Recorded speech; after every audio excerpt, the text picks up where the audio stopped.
अगर z 0 को approach कर रहा है, वो किसी भी पाथ के अलोंग अप्रोच करे, आंसर शुड बी सेम। अगर ऐसा होता है तो हम कहते हैं कि फंक्शन डिफरेंशिएबल है। तो इसको अब आप देखेंगे कि कितने सारे पाथ हो सकते हैं, इनफाइनाइट नंबर ऑफ पाथ्स हो सकते हैं। हर पाथ पर आपको चेक करना है। हो सकता है कि आप एक पाथ पे निकालें, 2 पे निकालें, 3 पे निकालें, लेकिन ऐसे बहुत सारे पाथ हो सकते हैं। तो हम बहुत सारे पाथ्स पे हमें चेक करना चाहिए। और कभी भी अगर आपका आंसर में डिफरेंस आ जाए तो आप समझ जाइए कि फंक्शन एनालिटिक नहीं है। इस काम को एक सिंपल तरीके से भी और किया जा सकता है। तो हम क्या करेंगे, अलग अलग पाथ को ना लेकर एक पाथ को ही लेंगे, लेकिन उसकी कई सारी ब्रांचेस को ले लेंगे। जैसे फॉर एग्जांपल इसका बेसिक तरीका क्या है करने का, मैथमेटिकल तरीका क्या है, हम कैसे करेंगे, हमारा लॉजिक क्या होगा कि हम एक ही पाथ को ले रहे हैं लेकिन उसकी बहुत सारी ब्रांचेस को ले रहे हैं। तो देखिए किस तरीके से लेना है, वो एक पाथ कैसे सेलेक्ट करना है उसको समझ लेते हैं। उसको समझने के लिए बच्चों आपको तरीका करना है क्या है, आपके डिनोमिनेटर में ये जो एक्स स्क्वायर है या जो y की पावर 4 है, इन दोनों टर्म्स को सेम बनाना है। या तो दोनों टर्म्स को x में बना लो या दोनों टर्म्स को y में बना लो, लेकिन दोनों टर्म्स को सेम बनाना है। ऐसा रिप्लेसमेंट हमें लाना है, ऐसा रिप्लेसमेंट लिखना है जिससे कि ये दोनों की दोनों डिनोमिनेटर की टर्म सेम हो जाए, वो ही हमारा पाथ होगा।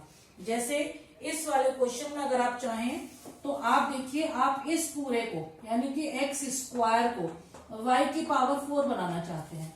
तो इसका मतलब अगर आप x को रिप्लेस कर दें y स्क्वायर से, x को रिप्लेस कर दें y स्क्वायर से, तो x स्क्वायर हो जाएगा y की पावर 4।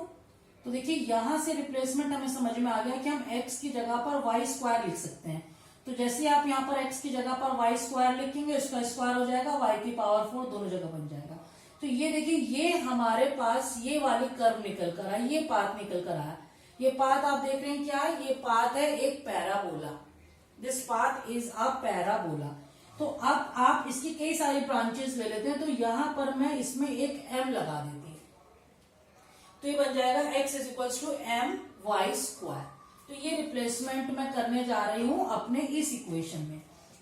तो इससे क्या होगा कि हमने पाथ तो एक ही लिया है लेकिन उसकी बहुत सारी ब्रांचेस ले ली। जैसे स्ट्रेट लाइन तो बनेगी लेकिन वो अनगिनत तरीके की बन सकती है। इसी तरीके से यहाँ पर पैराबोला तो बन रहे हैं लेकिन वो अनगिनत बन रहे हैं।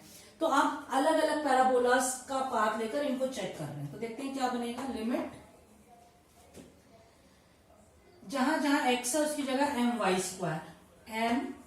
स्क्वायर अपॉन, यहां पर देखिए एक्स की जगह लिखना है हमें M Y square plus Y की पावर 4। देखिए क्या बनकर आ रहा है, ये बनकर आ रहा है एम वाई की पावर 4 अपॉन, यहां से देखिए इसका स्क्वायर था तो ये क्या बन जा रहा है एम स्क्वायर वाई की पावर 4 प्लस वाई की पावर 4।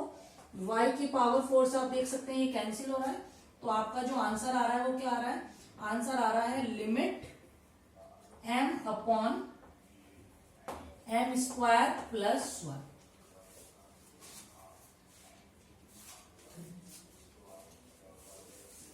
यहां पर लिखते हैं आराम से। तो आपका जो आंसर आ रहा है वो आंसर आ रहा है, एक्चुअल में था ये m, आप देख सकते हैं यहां से बनना था m y की पावर 4 अपॉन, यहां से आप y की पावर 4 को कॉमन लेंगे, क्या बनेगा m स्क्वायर प्लस 1। क्योंकि आपका पूरा का पूरा इक्वेशन y में बन गया है तो आप लिमिट लगाएंगे y टेंड्स टू 0। y की पावर 4 से y की पावर 4 कैंसिल हो जाएगी, आपका आंसर आ जाएगा m upon M square plus 1। आप देखेंगे कि हमेशा आपका जो आंसर है यानी कि आपका जो डेरिवेटिव है, आप इसको ऐसे लिख लीजिए।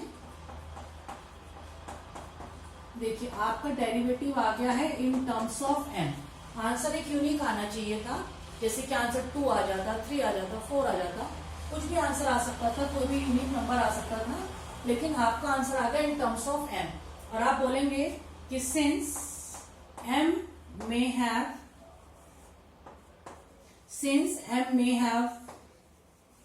many values, सिंस की तो बहुत एम की तो बहुत सारी वैल्यूज हो सकती हैं, इनफाइनाइट वैल्यूज हो सकती हैं। since m may have many values, therefore f dash 0 is not unique, hence तो ये यूनिक नहीं आएगा, ये कहेंगे कि the value of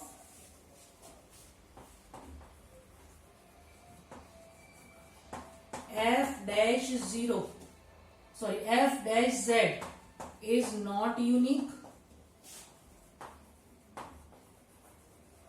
hence function is not differentiable,